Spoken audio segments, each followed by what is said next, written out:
Sekiro, Shadows Die Twice. The first Souls game to don the Black Forces, putting straight belt to ass in terms of combat and maneuverability. This is one of the very few games where aggression is rewarded while also requiring patience to understand your opponent's flurry and know when to counter. And while I love the combat of the game, the story is one of the few Souls-like which I can say I actually understand.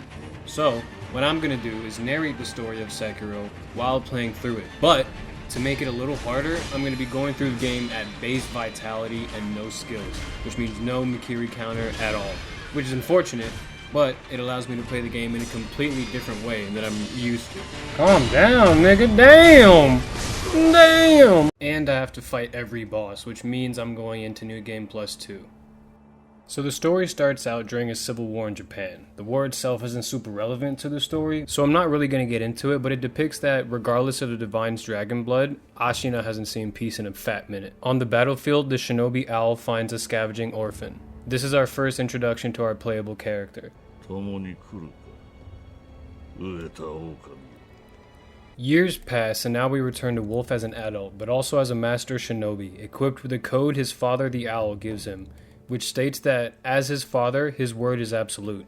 Meanwhile, his master's was a close second. This code definitely causes problems in the future, but we'll get there when we get there. Wolf is later assigned to Kuro, but the game tells us in the beginning that he's apparently lost everything, so no Kuro, no father. So Wolf is mega depressed, obviously, and in his head he's got no reason to go on, but then he's approached by a lady that drops him a letter and she's like, yo, your master is good, he's waiting for you at this tower, he's kinda wondering why you ain't there already. So we're like, I bet! Kuro's alive, so I'm alive. Let's go see Twin. And remember how I was talking about maneuverability in this game? Like, check this. No other Souls game is doing it like this. We finally reunite with the kid, and he gives us our primary weapon of the entire game, Kusabimaru. Which, honestly, after playing this game again, I totally thought was Renji's sword. But that's apparently Zabimaru. So we end up in a conversation with Kuro after, and he's like, yo, did it hurt hella bad after? And we're like, after what? And he's like, damn, you don't remember that night? And I'm like, what night? And he's like, damn, I'll remind you about it later. Like, cool, bro. W communication. So we head out, and there's guys around. Kuro told us to meet us at the exit, and so when we get there, we're gonna whistle for him. So as his shinobi, I thought I might as well clear the path to there. And this is where we fight our first, like, mini-boss. He's tutorial, but he has 2 health bars, so he's not a boss, but still counts. Can't lie, I almost died there, but we do make it to the exit point, and we decide to heal up right before we go into our first actual boss battle of the game.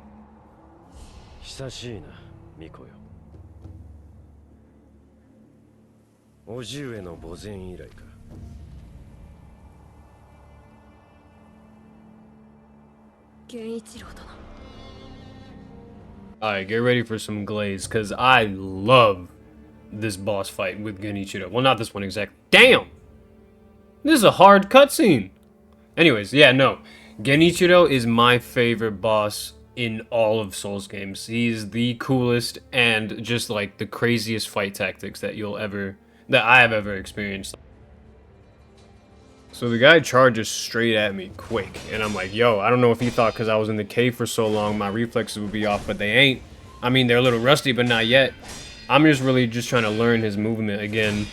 I forget that I don't have the Mikiri counter. I parry that though, and that's when I'm like, yo, you can parry everything in this game. So I just, other than the sweep death blow, I just stop, like, moving.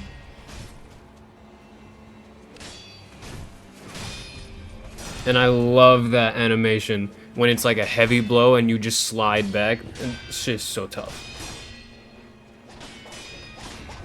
No. Oh. Apparently that move's glitched, so that's not my fault. That's not a skill issue. I would have parried all of that.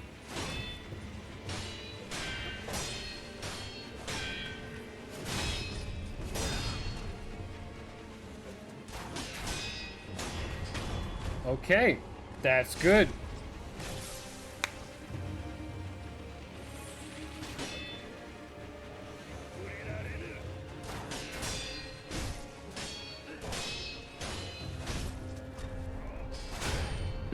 Yeah, we're putting straight business to him. He's not getting us anymore. I really gotta try pairing that in the future.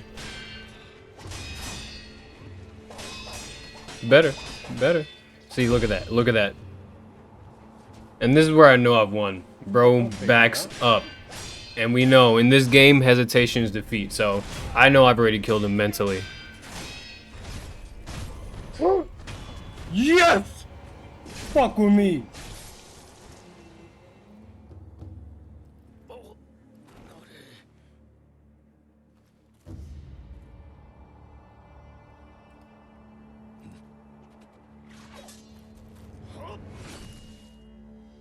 What a bitch.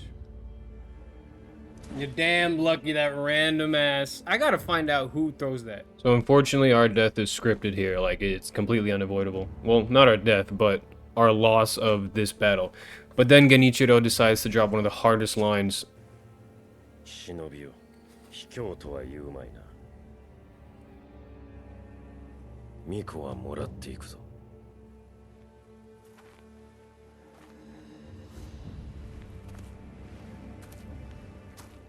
Oh yes, these guys. My worst enemy.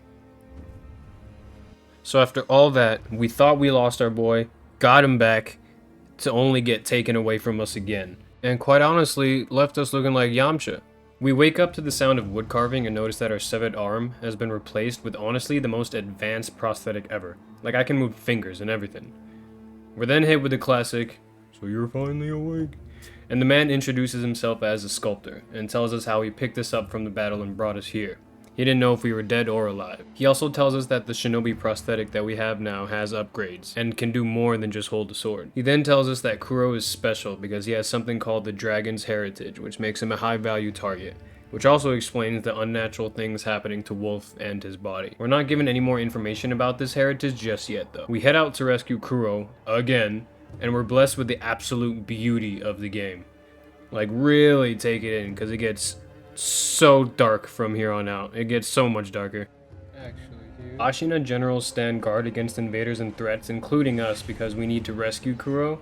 So every mini-boss is really just good practice in the game for the actual boss of the area. They're not super hard, they all have 2 lives. There was a way to just take this guy's life, the first bar, like instantly, but I thought I might as well just fight him fair. Yeah, so during this fight, I'm pretty much just relearning how to be more patient with the parries, because they have Margit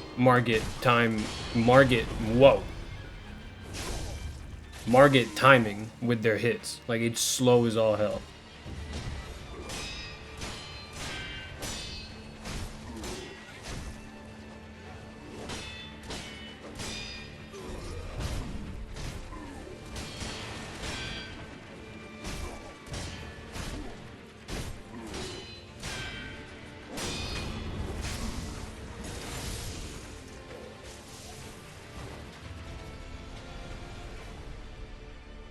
With him out the way, we make our way over to this dude who's lost his eyesight. What's crazy is he recognizes our voice even though this is our first time meeting him. He tells us to take care of his mother as she is old and senile. We approach her and it's very clear she's not well as she thinks we're her son. However, she gives us a very important object of the story, a bell, and tells us to offer it to Buddha. Not wanting to disrespect the elderly, of course, we stop everything we're doing to head back to the dilapidated temple to offer the bell to the Buddha statue, thus entering our first actual arc of this story. I'm gonna do something funny with it. Wolf prays to the statue and is taken into his forgotten memories of 3 years ago at the Hirata estate. Remember that thing Kuro was talking about in the beginning? Yeah, we're here. But it's different because he's not simply remembering, he's reliving this night, fights and all. Hirata estate was a quiet refuge, and on this particular night, sheltered Kuro, the divine heir. At this point, Wolf is already assigned to Kuro, and it's his job to protect the estate, but when we awaken, we see the flames that have engulfed the estate as chaos spreads. But as we move forward, we notice the bandits are way too coordinated. This doesn't seem like a random attack that took place while we were gone. Within all the chaos, there seems to be lingering direction, as if this was planned. As Wolf moves deeper into the estate in the hopes of saving Kuro, he encounters Shinobi Hunter Enshin of Misen. I hope I'm saying that right. Exposing the fact that this isn't a random raid done by bandits alone. This man is a trained specialist in killing shinobi, meaning someone planned well enough to perceive us as a threat and stop us if we were to return before they could finish their mission. Here is where normally you're supposed to be learning the Makiri counter, but that's a no-no for this wolf. First life. Oh,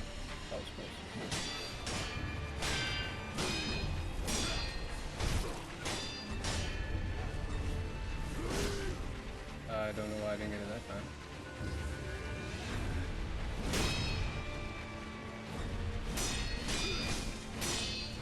Calm down, nigga. Damn. Damn. All that just to get Bill. Appreciate it though. Yeah, we slimed that guy quick and kept going till we ran into the man that we know as Father. The same one that took us from the battlefield.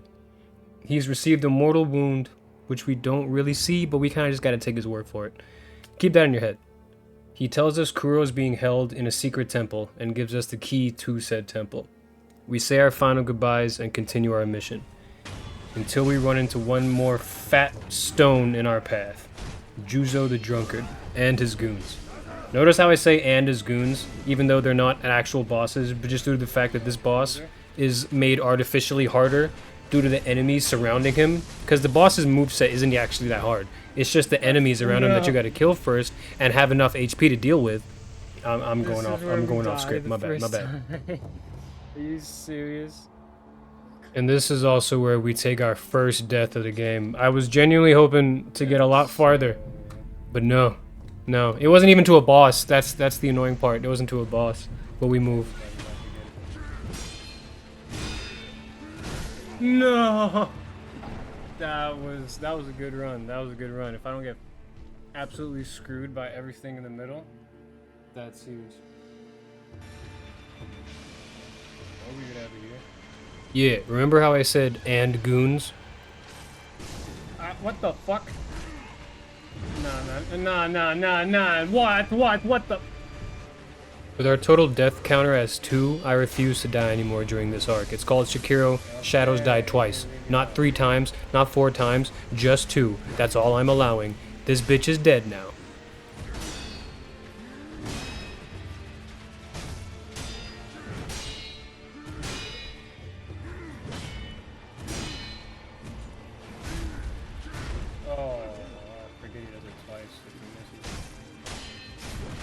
Oh.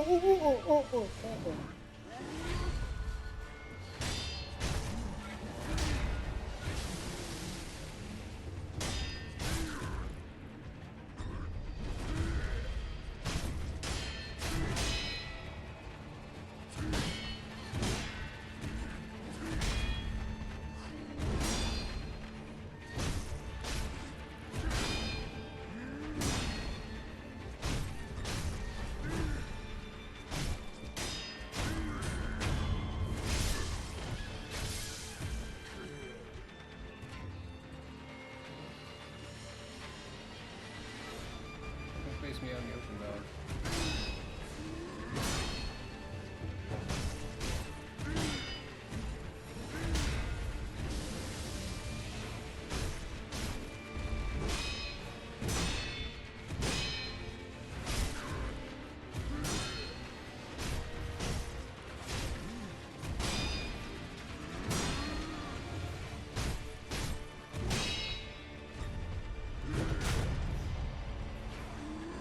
What the fuck is that? What the fuck is that? I've never seen that.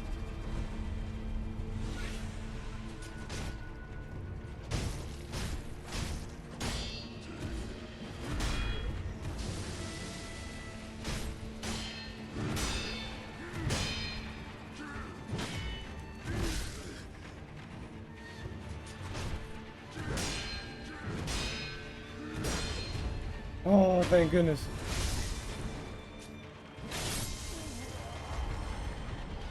Whew. Since when do you see me this? What? You're supposed to be here so that we could just get spirit emblems. What the fuck are you doing? Nah, this nigga's moving outside script. This nigga's moving different today. Why?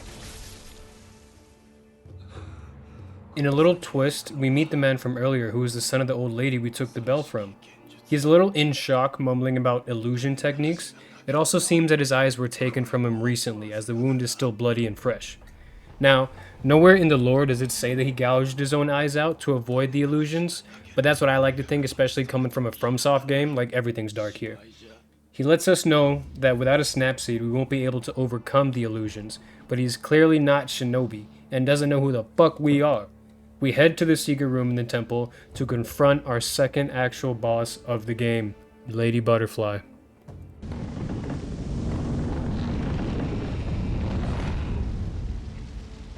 Lord Kuro. Your shinobi is here, nigga. 父上母上少女よみんなどこへ行ったんだミコ様現実か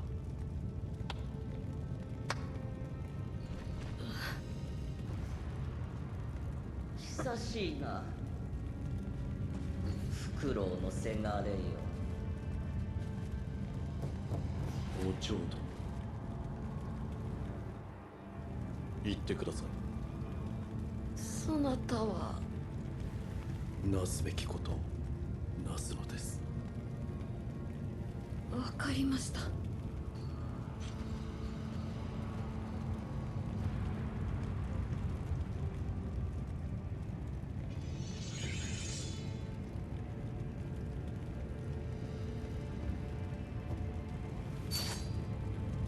さてやろうかせがれ殿お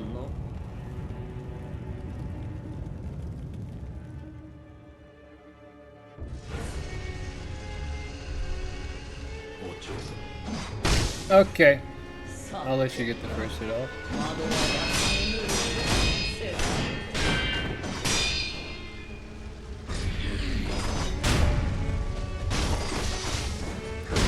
That's not fair.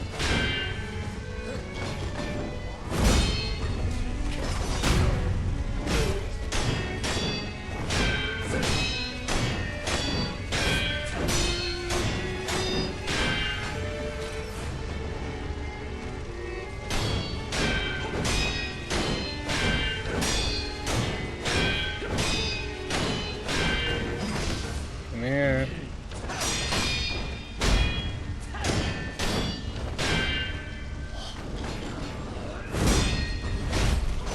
I didn't think that'd actually get me. Oh, nah, Mrs. Butterfly. You're not escaping death.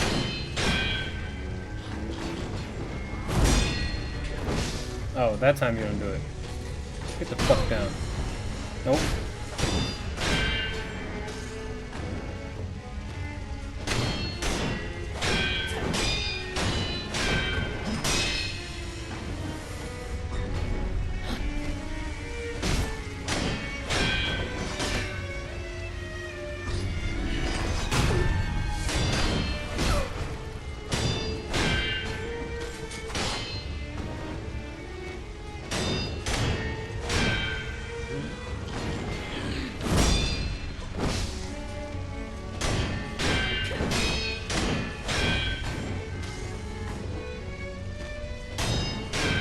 You're really annoying.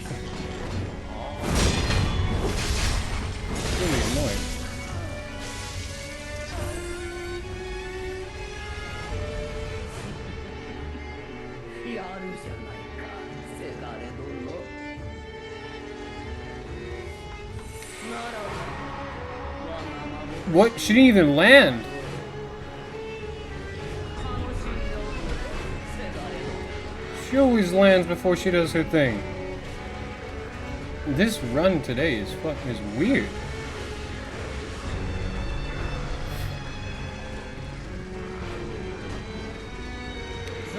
Nothing's going how it's supposed to be. Shit, do I get hit here? Just barely not.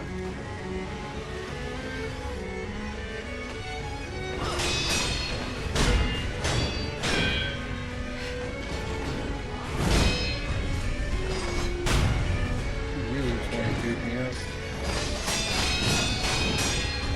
Woo! Get fucked! Not this time, bitch.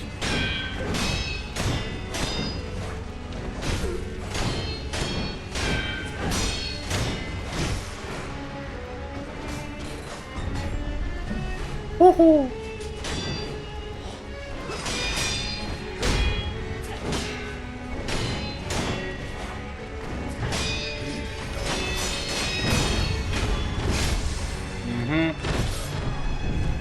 Quit playing with a kid. There's no way I was letting you. Mm-mm. だねお神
私のためそなたは戦ってくれた捨ておくことなどできるものか狼よ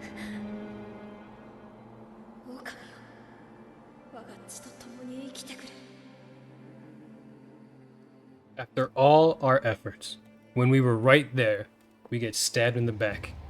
And no one should really be confused on who it is, because so far we've only seen one person with that long a sword. I'm not pointing fingers, but I know we didn't see a face. It's all assumptions so far, but I'm just saying. This is where Wolf's story was supposed to end. But now we know it became a crucial point in the story of Sekiro, because it's where Kuro gave us the dragon's blood heritage, allowing us to resurrect after death eternally, thus gaining immortality. And that concludes the Lady Butterfly arc. A genuine thank you if you made it this far, and I know this isn't the full game, obviously, but I wanted to make this into like a series, like an anime, with episodes, instead of just giving y'all like everything at once. And next up, Genichiro arc.